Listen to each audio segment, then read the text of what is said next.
Gentlemen, I mentioned earlier that in developing the capability statement, we worked very closely with autistic adults who were part of a focus group and were also part of a steering group that really provided oversight and advice to us, the project team doing this work.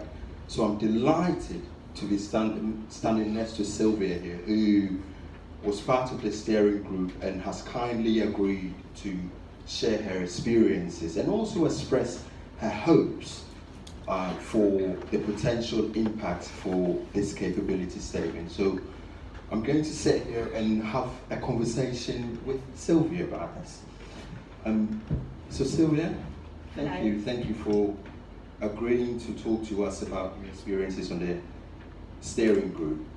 Thank you for allowing me to talk. I don't get the voice often, so to be heard is wonderful.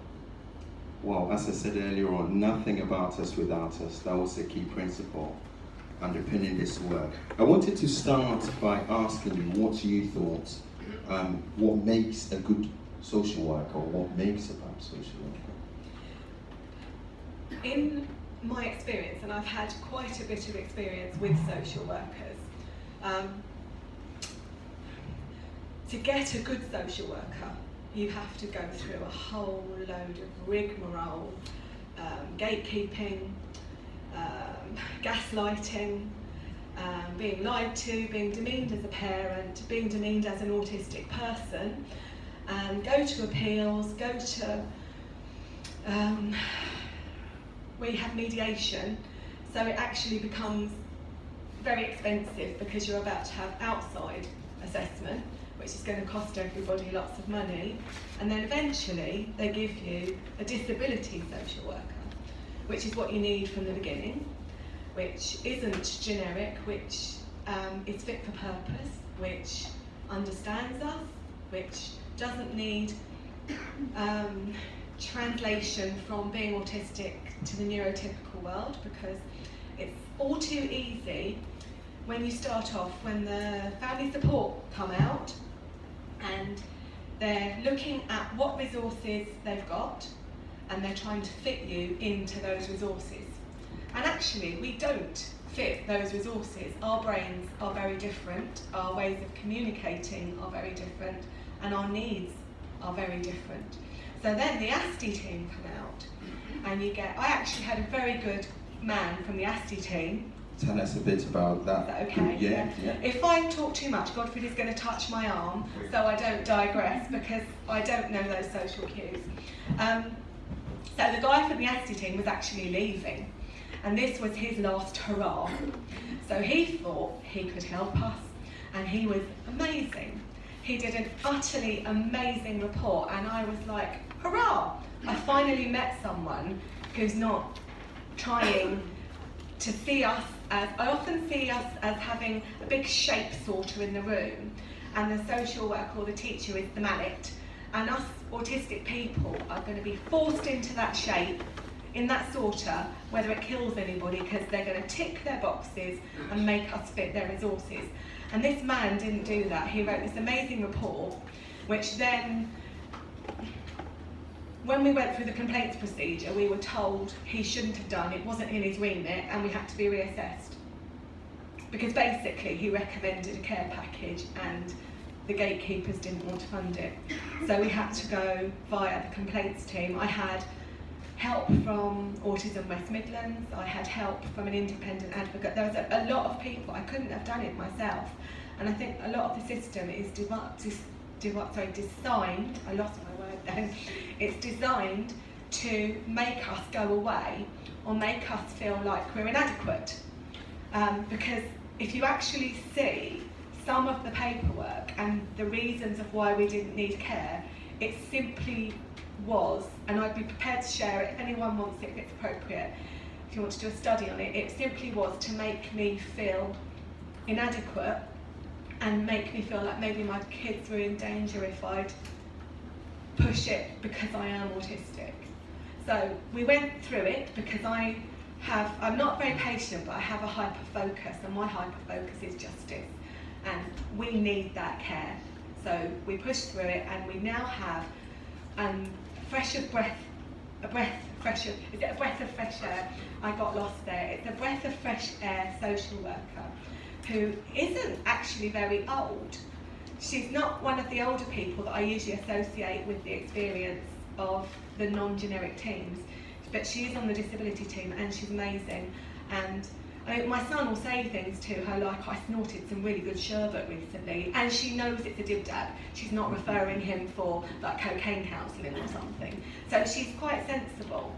And you know, the safeguarding teams, unfortunately, tend to do more parent blaming than actually have the knowledge to help you. And what I'd like to see more in being a good social worker is someone who listens, someone who doesn't judge, someone who has the knowledge to make those judgment calls, someone who doesn't lie to me, someone who tells me what's fair and what's right and what isn't policy, because actually getting through social care policy, it's like a big woolly sheep. Everyone says to you, it doesn't fit with our current policy, so basically your children aren't dying, so at the moment our current policy is your children must be dying. And you actually say, well, that's policy, that's not the law. So actually I was grateful to Autism East Midlands and Special Needs Jungle, because they've done an awful lot on what is the law around accessing social care and how to do it. Okay, thank you. You didn't touch my arm so I could feel it. You have to go like that. Thank you. That is really eloquent. Thanks very much. You've mentioned some thoughts on my second question to you, actually, which is what you'd like to see in social work. Yes. Yeah, I'm sorry I don't necessarily follow all the questions. I have scripts in my head. It's how I work, so I tend to just throw my scripts out. Well. Thank you. I hope I'm not throwing you, Godfred. So what would I like to see in social care? I would like to see, I'm actually better when I'm in charge. Sorry, I'm taking everything away from you, aren't I? I'm autistic, that's how it works. I'm happy. Thank you, Godfred. What I'd like to see in social care is less generic social workers.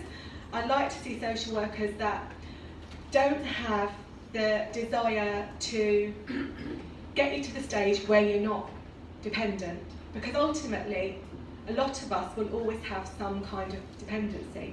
Let me give you an example of how I need support always. I am verbal, but when I'm stressed and when I'm out of my routine or I don't have my functional people, like I have Jane here today, and I know if I'm stressed I can hug her and she'll put me back on track.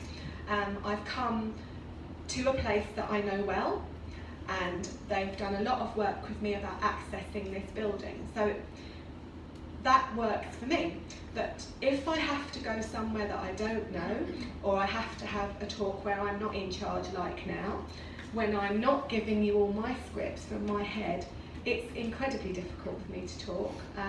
I have meltdowns, I forget who I am, I swear a lot. When I can't think anymore, anyone in a yellow jacket's an authority figure, and I might end up asking a workman for help rather than a policeman. So it's really important that we are facilitated to be the best we can be, and when we're living well, don't take the support away. And I find generic social workers, family support workers and safeguarding social workers, and it's not their fault, they're working to what they believe is their policy, tend to do that. I mean, actually I nearly made a social worker cry recently. Can I give the example? I hope you don't mind. I mean, this chap was... Social workers don't cry easily. Well, he was quite emotional. He was a really, really nice man. And he was talking about how people don't need things and all their family are just deciding they want it and it's up to us to judge. And I then was talking about professional gaslighting and making judgments based on what's in your brain, not what you're professionally qualified, because you're not a clinician. And when he realised he'd possibly been gaslighting parents, He was very emotional, and I think if he could have gone to every family he knew and apologised and given them lots of help, he would have done. But sometimes when you're following policy and you're not bravely challenging what's right for the individual, you end up just becoming part of the machine, and you end up causing more harm than good. Thank you. And this is a point of promotion for the capability statement. We address some of these issues in the capability statement in terms of the need for social workers to continuously reflect on their practice and also their behaviors and how they relate to autistic adults and autistic people. All behaviour is communication. I'm sorry to interrupt you, but I want, if any of you take one thing away today, all behaviour is communication. What is that person communicating to you? And do not judge that person by neurotypical standards. Sylvia, you're getting into a habit of anticipating my next question to you.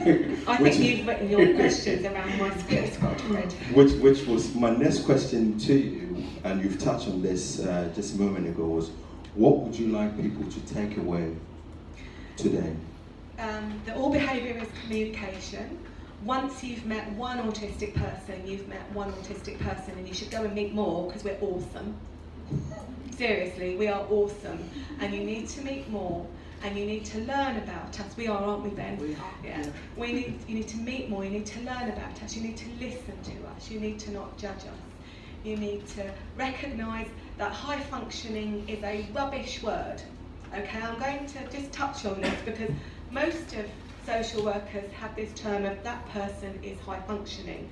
Look at what goes into making us high functioning. If I've left the house, done my normal routine and had no challenges in my day, then I look like I'm cooking with gas. But if something changes or some support's taken away, I will then present very differently. So get this idea of high functioning out of your head and look at the principle of what's right for the needs of that autistic individual at that point in time. Fantastic. Thanks very much. So, ladies and gentlemen, lots and lots for us to take away from the conversation that we've just had. The need for social workers to really reflect on their practice.